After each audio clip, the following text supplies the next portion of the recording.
London is an absolutely fantastic city for walking, and that is especially true of the Westminster area.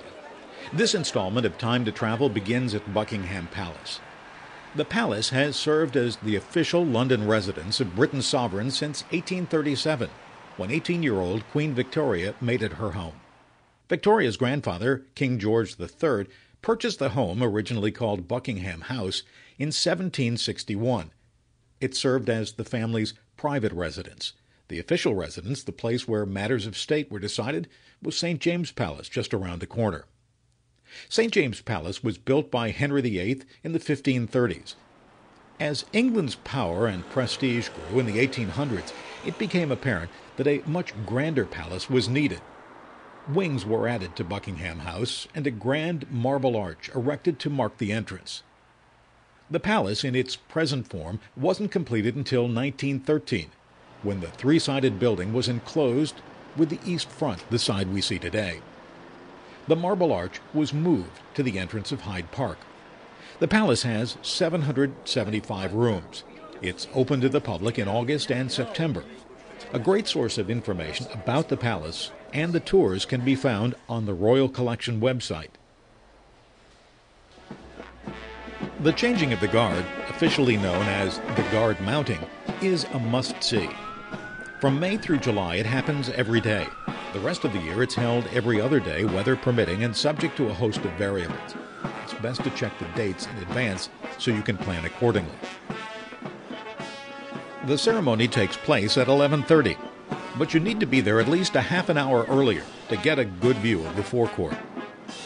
Another good vantage point is from the balustrade of the Victoria Memorial.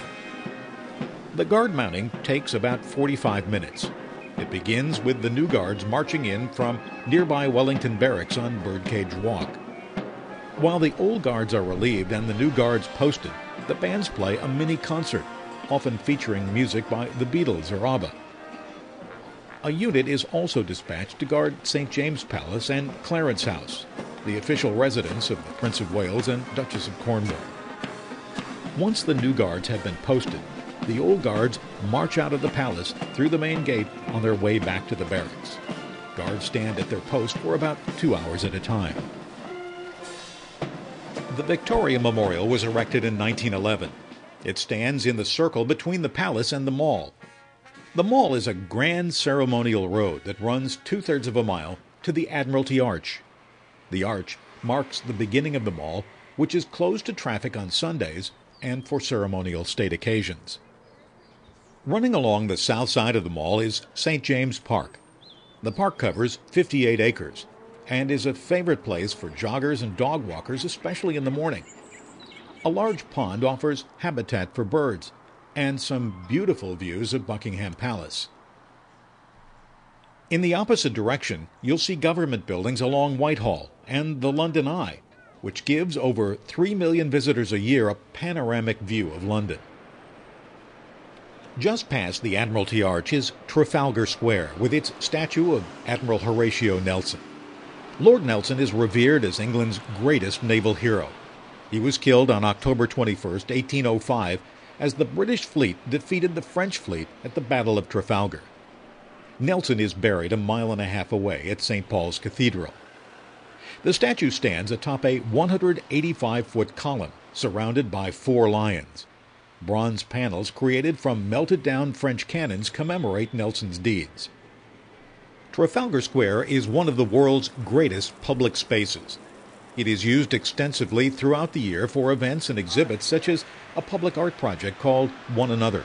During the summer and fall of 2009, volunteers were hoisted atop the so-called fourth plinth in 1-hour shifts 24 hours a day to do whatever he or she wished in the name of art. A statue of King William IV was supposed to go on the plinth, but it was never built, and the statue's base has remained empty ever since. The National Gallery overlooks the square.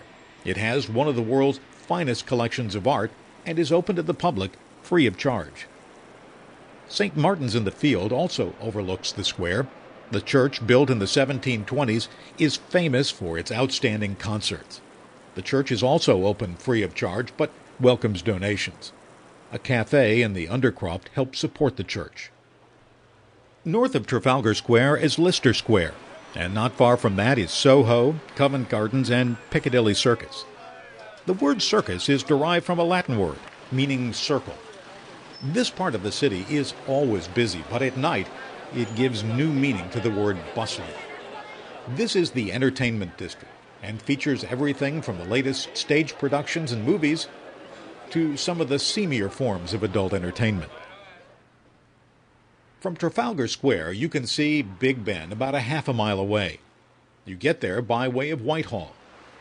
The British government is concentrated along Whitehall, which gets its name from the Whitehall Palace that once covered much of what you see now. In the center of Whitehall, you'll see a cenotaph, a memorial to Britain's war dead. Along Whitehall, you'll see the Horse Guards Barracks. The Lifeguards and the Blues and Royals guard the Queen. They also play a major role in ceremonies. Their parade ground is used for the annual Trooping of the Colors, the celebration of the Queen's official birthday in June. In 2010, it will be used for a different purpose. It will be the site of beach volleyball for the Summer Olympic Games. A few hundred feet from the Horse Guards is Downing Street. Number 10 is the official residence of the Prime Minister. Heavy security restricts all but official visitors, but you can get a glimpse through the gate at the famous Black Door of Number 10. A few hundred feet further on is the Churchill Museum and Cabinet War Rooms. This was the nerve center for the war effort from 1939 to 1945. At the end of the war, the rooms were left just as they were, and as they remain today. At the end of Whitehall, you'll see the Houses of Parliament running along the Thames River. On the north side of the building is the world-famous clock tower with the 13-ton bell known as Big Ben. The neo-Gothic building has 1,100 rooms. It looks old, but it was actually constructed in the 1830s after fire destroyed much of the old building. The public can tour the building in the summer. During the rest of the year, visitors are welcome to sit in the gallery of the House of Commons and the House of Lords while they are in session. Visitors pass through Westminster Hall, the oldest part of Parliament. This was where the trial of Queen Anne Boleyn, the wife of Henry VIII, took place. Just across the road from Parliament is Westminster Abbey. The Benedictine Abbey was founded in the year 960. William the Conqueror was crowned king here in 1066. Ever since then, most kings and queens of England have had their coronations in the Abbey. A visit is well worth the time and money. There is a charge. Over 3,000 people are buried in the Abbey, 17 kings and queens, including Queen Elizabeth I, and notables from the world of arts and sciences, such as Geoffrey Chaucer, Charles Dickens, Sir Isaac Newton, and Charles Darwin. The Abbey has a school and a world-famous choir. Christopher Wren designed the newest addition to the building, the West Towers, added in 1794. Over the doorway, you'll find statues commemorating martyrs of the 20th century, including Dr. Martin Luther King, Jr. This part of London is so densely packed with interesting and important sights, you could easily spend days exploring Westminster.